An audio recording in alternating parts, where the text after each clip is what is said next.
Hello guys, mga igan, mga best friend, mga bossing. Kamusta po kayo? Magandang buhay po sa inyong lahat.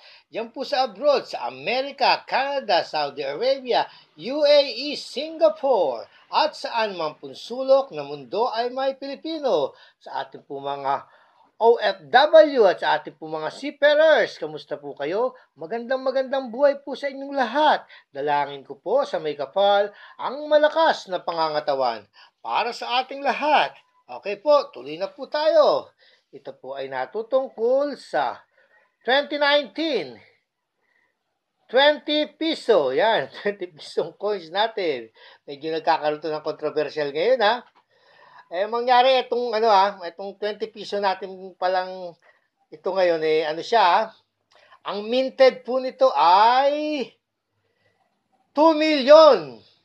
2 million po ang kanya minted. Ibig sabihin, minted, kung ilang piraso ang kanya mga nagawa. Yan. Alam niyo po ba kung ilang piraso ang nagawa nito?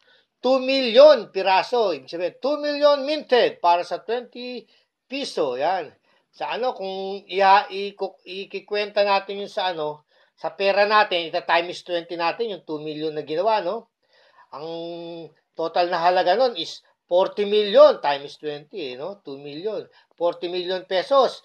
Plus lumagpas pa unang konti sa sa 2 million ng kanyang minted. Hindi lang natin makuha yung eksaktong datos ng kanyang pagkaminta. Pero 2 million minted po itong ang dami nun, ha.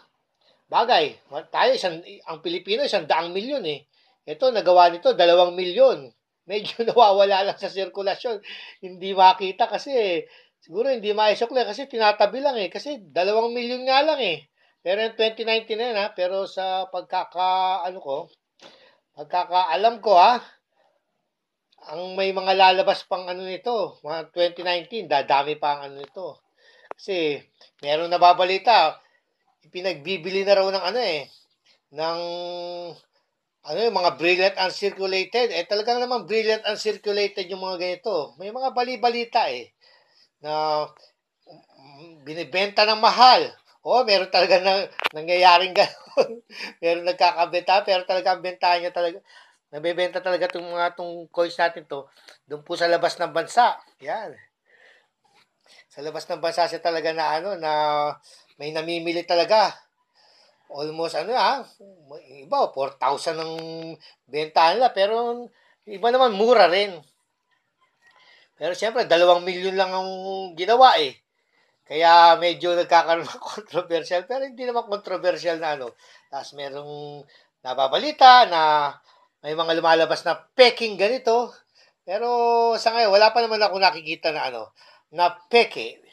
Na peking 20 pesos na coins. Pero yung nagkakabentahan sa binibenta sa ibang bansa, meron ako nakikita, mas mahal nilang na ipagbibili, ha.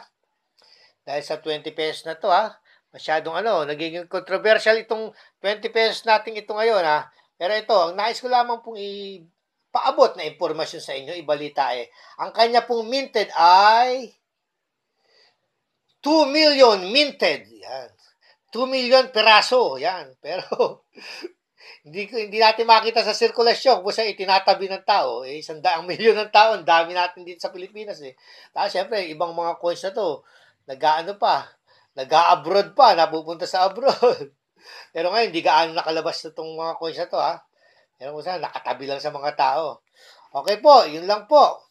Sana po'y nakapagbigay ako ng konting impormasyon, konting kwento, konting aliw ba, entertainment ba, para sa pangungulekta ng coins. Hanggang sa muli, lagi po nating tatandaan, ang mga barya ay bahagi ng kasaysayan. At tayo po ay bahagi ng kasaysayan ng Pilipinas. Bye for now. Don't forget to subscribe.